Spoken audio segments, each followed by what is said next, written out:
அஸ்ஸலாமு அலைக்கும் வரஹ்மத்துல்லாஹி வபரகாத்துஹு. அல்லாஹ் எங்களை சோதிப்பான். ஆம், எல்லா வழிகளிலுமே அல்லாஹ் எங்களை சோதித்து கொண்டே இருப்பான். அல்லாஹ் எங்களை பசியை கொண்டு சோதிப்பான், பயத்தை கொண்டு சோதிப்பான், செல்வத்தை கொடுத்து சோதிப்பான், செல்வத்தை எடுத்து சோதிப்பான், உயிர்களை பறித்து சோதிப்பான், நோய்களை கொடுத்து சோதிப்பான். இன்று பணக்காரனாக இருப்பான், நாளை ஏழையாக இருப்பான். நேற்று பணக்காரன், இன்று ஏழை. இன்று ஏழை, நாளை அவன் பணக்காரனாக இருப்பான்.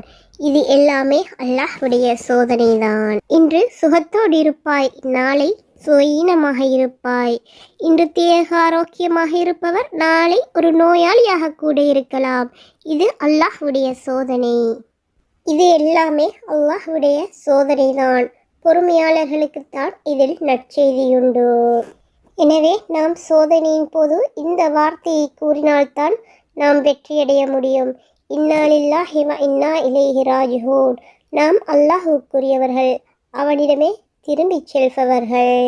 ஒரு மனிதர் நினைக்கலாம், நான் 5 வேளை தொழுகிறேன், தான தர்மங்கள் கொடுக்கின்றேன், ஜகாத் கொடுக்கின்றேன், தவ்வா பணியில் ஈடுபடுகின்றேன், நல்லமல்களை செய்கின்றேன், ஏன் என்னை அல்லாஹ் சோதிக்கின்றான் என்று.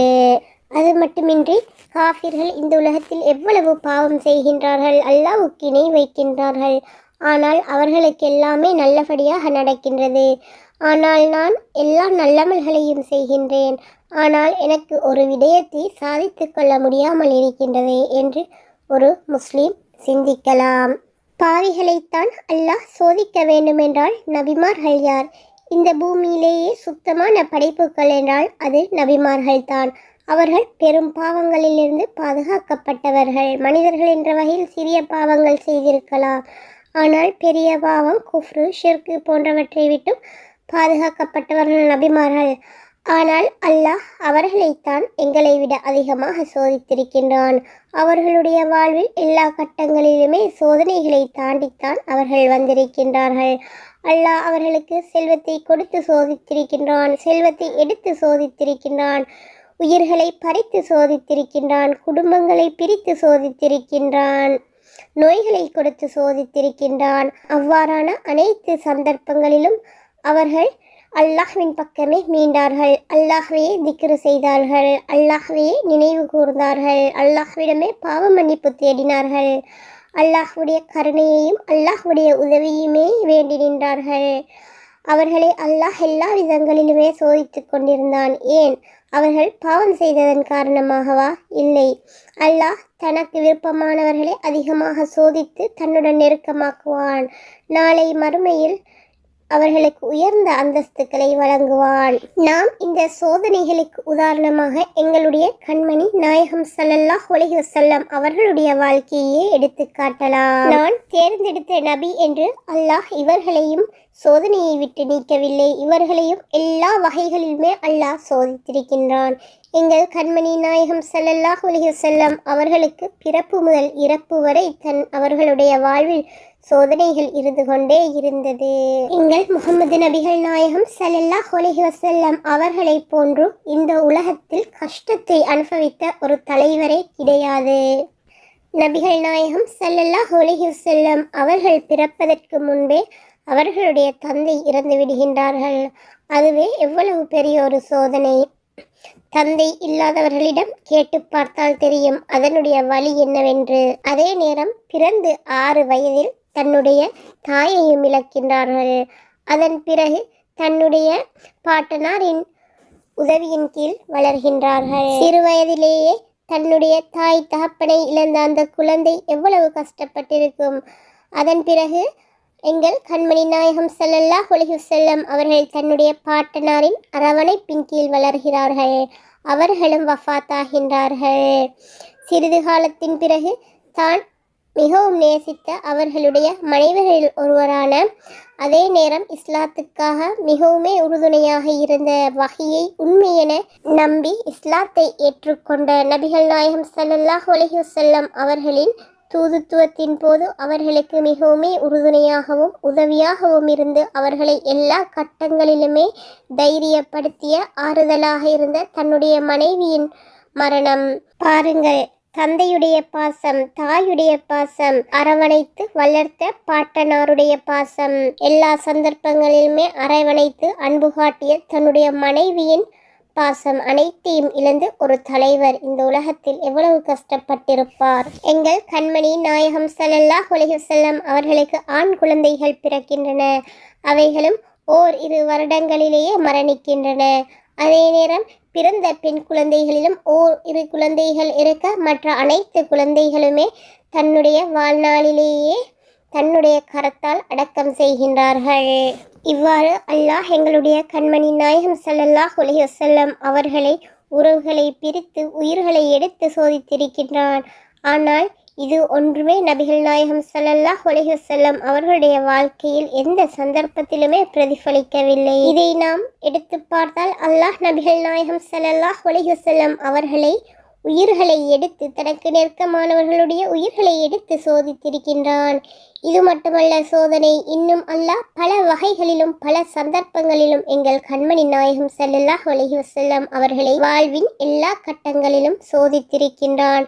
ஆனால் இது எதுவுமே நபிகள் நாயகம் ஸல்லல்லாஹு அலைஹி வஸல்லம் அவர்களுடைய தூதுத்துவ பணியை பாதிக்கவில்லை. போர் வீரராக இருக்கும் போதும் சரி, தன்னுடைய சமூகத்துக்கு வழிகாட்டும் போதும் சரி, தன்னுடைய சமூகத்துடன் மகிழ்ச்சியான விடயங்களை பகிர்ந்து கொள்ளும் போதும் சரி, இது எதுவுமே அவர்களுடைய வாழ்வில் எந்த சந்தர்ப்பத்திலும் பிரதிபலிக்கவில்லை. தன்னுடைய சஹாபாக்களுடன் எப்பொழுதுமே நல்ல முறையில் நடந்து கொண்டார்கள். தன்னுடைய கவலைகளை, கஷ்டங்களை, துக்கத்தை வெளிக்காட்டவில்லை. நான் இன்று கவலையாக இருக்கின்றேன், நான் இன்று துக்கமாக இருக்கின்றேன், நீங்கள் இன்று போய் நாளை வாருங்கள் என்று எந்த ஒரு சந்தர்ப்பத்திலும் தன்னுடைய சஹாபாக்களிடம் கூறியதில்லை.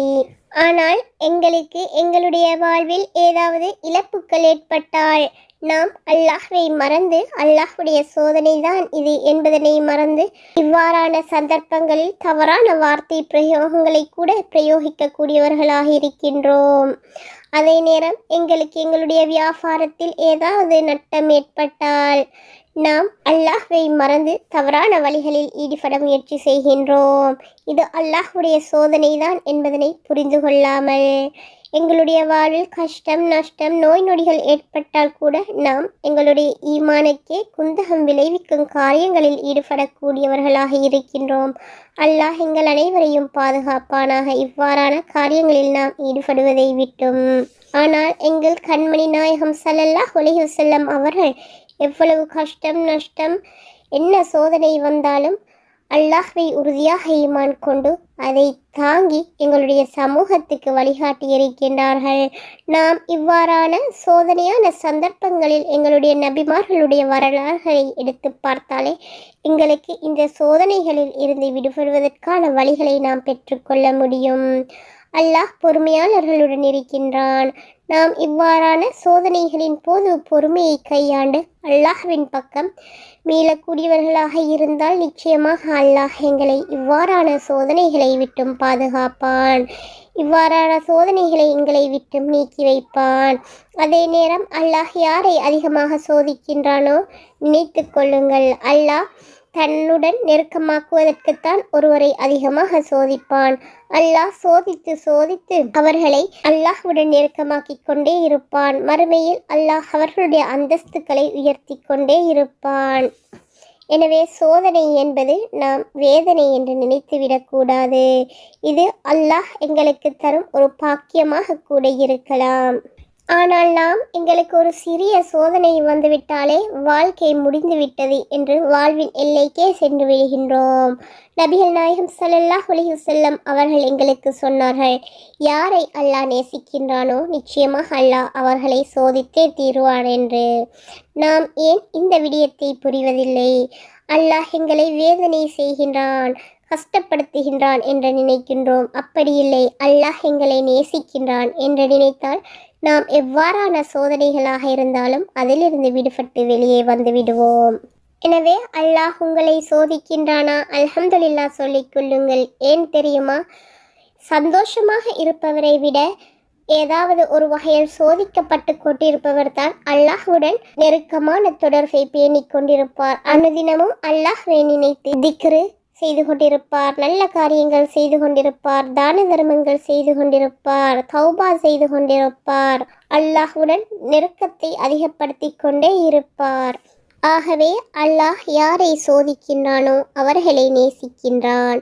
எனவே நாம் அல்லாஹ்விடம் இவ்வாறான சந்தர்ப்பங்களில் நெருக்கமாகிக் கொண்டே இருப்போம்.